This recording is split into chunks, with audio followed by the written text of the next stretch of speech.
Hi guys, so this is part 5 of things I noticed in the US that are quite different and also very similar to that of back at home in PNG. And number one is insurance, and insurance is mandatory for every citizen in the United States. They have to have insurance. And for those that do not know what insurance is a contractual agreement between an individual or a family and an insurance company. So the insurance company kind of promises this individual for a certain amount of money that if anything goes wrong to like their car or their home or their business or even medical, anything related to their health, they will be the ones to pay for it.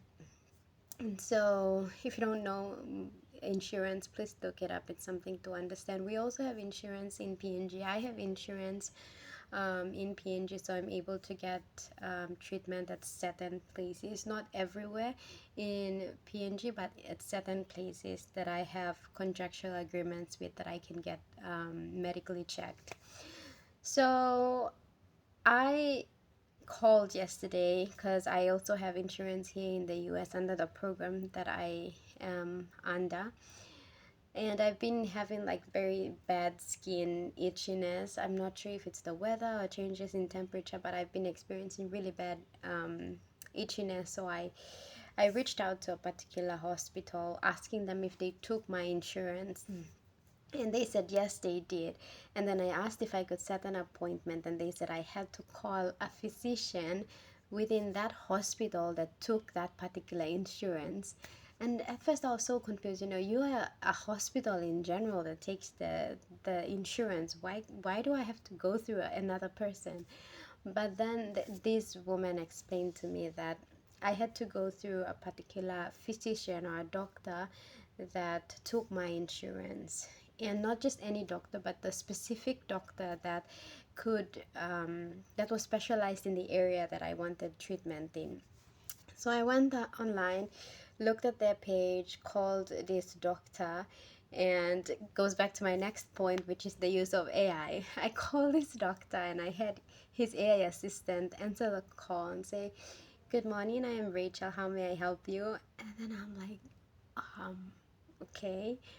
And then before like this AI assistant goes on, she mentions that she's an AI assistant. So she goes, "Good morning, this is Rachel. I'm an AI assistant to Dr. Yada Yada. And how may I help you today?" So I mentioned to this AI robot that I needed to schedule an appointment with this doctor. And she said, "That's good. I can help you with that. Don't worry. I will now forward your call to a human assistant." I found that so crazy. So they forwarded me to the human assistant, and then I was able to talk to them and get my needs sorted out.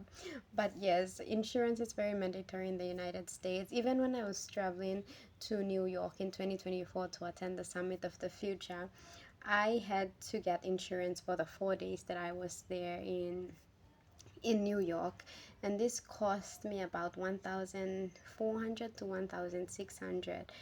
So insurance is quite expensive in the US because the medical field sort of thing is very diverse. So you get specific treatment. Like if you want a treatment to do with your neck, then you go to doctors that are specialized in that area. If you want anything to do with your diet, then you go to a dietitian. If you want anything to do with nutrition or weight loss or whatever, you go to like specific doctors. So it's very diverse. And the last one and the most exciting one is there's Wi-Fi everywhere here in the States. So the chances of you kind of getting lost is very, very slim.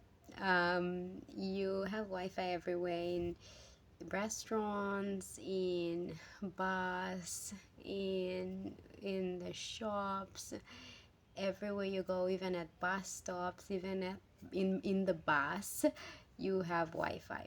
So the chances of you getting lost here in the States quite slim because you have access to Wi-Fi. You even have like areas where you can charge your phone. in the bus.